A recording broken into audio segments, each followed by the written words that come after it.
पारे गावचे प्रतिष्ठित गलाई व्यावसायिक व आमचे सासरे कैलासवासी रामराव नारायण गायकवाड यांना भावपूर्ण श्रद्धांजली. शोकाकुल ॲडव्होकेट सचिन भैया जाधव व जाधव परिवार तसेच मित्र परिवार विटा. रक्षा विसर्जन व सर्व विधी शुक्रवार दिनांक 9/8/2024 रोजी सकाळी 9 वाजता पारे येथे. नमस्कार, प्राईम न्यूजमध्ये आपल्या सर्वांचे स्वागत.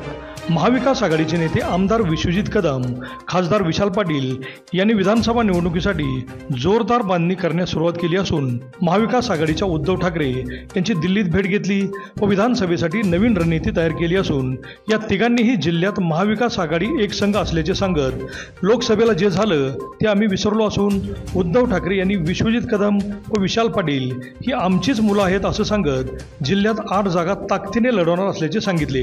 सांगलीत काँग्रेसतर्फे पृथ्वीराज पाटील, जतमध्ये विद्यमान आमदार विक्रम सावंत, पलूस कडेगावमध्ये डॉक्टर विश्वजित कदम, खानापूरमधून शिवसेनेचे पैलवान चंद्रहार पाटील, मिरजेतील जागाही शिवसेना ठाकरे गट लढवणार असून शिराळ्यात राष्ट्रवादी शरद पवार गटाचे आमदार मानसिंगराव नाईक, इस्लामपूरमध्ये आमदार जयंत पाटील आणि तासगाव कवठे मंकाळमधून युवा नेते रोहित पाटील लढणार असल्याचे सांगितल्याने खानापूर आटपाडीत काँग्रेसमधून युवा नेते जितेश भैया कदम लढणार असल्याच्या बातम्यांना पूर्णविराम मिळाला असून डबल महाराष्ट्र केसरी पैलवान चंद्रहार पाटील हे लोकसभेचा झालेला पराभव विसरून परत विधानसभेच्या मैदानात ताकदीने उतरणार असल्याने युवा नेते सुहास बाबर, ॲडव्होकेट वैभव पाटील यांचे समोर ते काँग्रेस, शिवसेना व राष्ट्रवादी शरद पवार गटातून कसे आव्हान निर्माण करतात ते पाहणे महत्त्वाचे ठरणार आहे.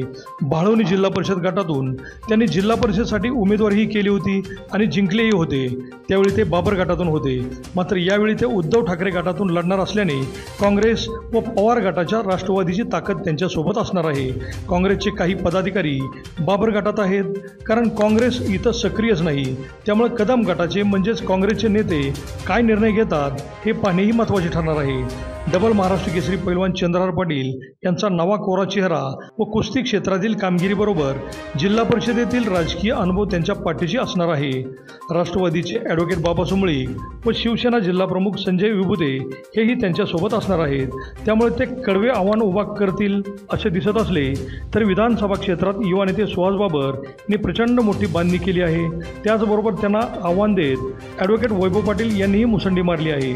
असे असताना अचानकपणे पैलवान चंद्रहार पाटील यांचे नाव आल्याने मोठी चुरस होणार असली तरी ज्या काँग्रेसने त्यांना लोकसभेत पराभूत करण्यात मोठी भूमिका घेतली ती काँग्रेस म्हणजे कदम गट पूर्ण ताकदीने पाठीशी राहतो का हे पाहणे महत्त्वाचे ठरणार आहे.